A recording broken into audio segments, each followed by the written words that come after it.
Bon, j'ai filmé cette vidéo, mais bon, je vous la refilme parce que... Hello! Alors, cette vidéo va être un peu longue, parce qu'il y a beaucoup de choses à dire sur la Nouvelle-Zélande en ces périodes en fait de fête, parce que c'est très différent de Tahiti. Alors, déjà, il faut savoir par rapport aux feux d'artifice que tout se passe sur Auckland City. Les feux d'artifice partent de la Sky Tower et c'est les seuls feux d'artifice qu'il y a. Bien sûr, certaines familles vont faire quelques feux d'artifice, mais il n'y en a pas énormément parce qu'en fait, on vient de passer la semaine de vente et d'utilisation des feux d'artifice. Donc, d'après ce que j'ai compris, c'est interdit d'acheter les feux d'artifice ou en tout cas d'en vendre dans une autre période que le week-end dernier.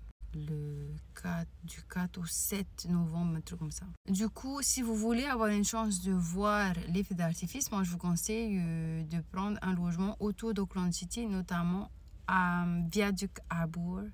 J'allais dire Harbour Bridge, mais Viaduc Harbour, qui est le front de mer d'Auckland, qui est magnifique. Il y a pas mal d'hôtels et de là, en fait, vous allez pouvoir voir la Sky Tower. Bien sûr, il faut que votre chambre soit tournée vers la Sky Tower, pas vers la mer. Ou même au pire, vous pouvez sortir à minuit pour voir les feux d'artifice.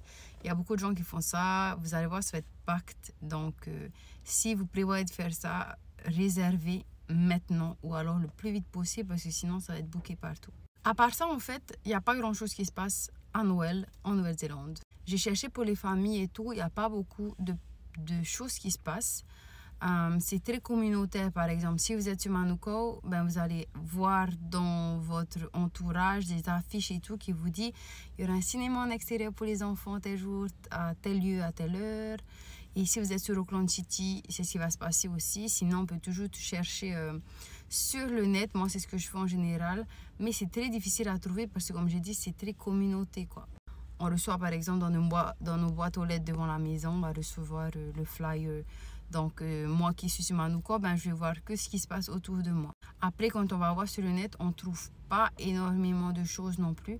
En tout cas, moi, personnellement, je n'ai pas trouvé quand je cherchais. Je sais, par exemple, que sur Auckland City, il y a une parade qui se passe, mais ce n'est pas tous les ans. Du coup, il faut attendre que le jour approche du jour de la parade pour savoir s'il y aura la parade ou pas. Côté buffet, écoutez, en fait, ici, ils ne vont pas adapter le buffet à Noël. C'est-à-dire que le buffet qu'ils ont toute l'année, ben, c'est le buffet que vous aurez à Noël. Ils ne vont pas mettre, je sais pas moi, des bûches de Noël en plus ou des choses en plus parce que c'est Noël. En tout cas, de ce que moi j'ai vu. Donc, je trouve que vous pouvez aller à n'importe quel buffet. Ça dépend juste de vous. Mais encore une fois, réservez à l'avance. Moi, les buffets que j'aime bien sur Auckland, c'est le Fortuna qui est pas mal. 8 at Cordis que j'aime beaucoup. Il y a Genghis Khan, buffet mongolien, il y a des buffets coréens, il y a plein d'autres buffets, mais je suis pas très foodies, donc bon, je vous dis toujours ce que moi j'ai fait, voilà. Je ne cherche pas forcément activement des nouveaux buffets parce que c'est pas trop mon truc en fait. Mais un conseil que je peux vous donner, c'est d'aller voir sur TripAdvisor, ils ont tout ce que vous devez savoir. J'avais voulu faire un blog, un site web où je partageais tous les conseils, mais en fait j'ai trouvé TripAdvisor et il y a tout dessus quoi.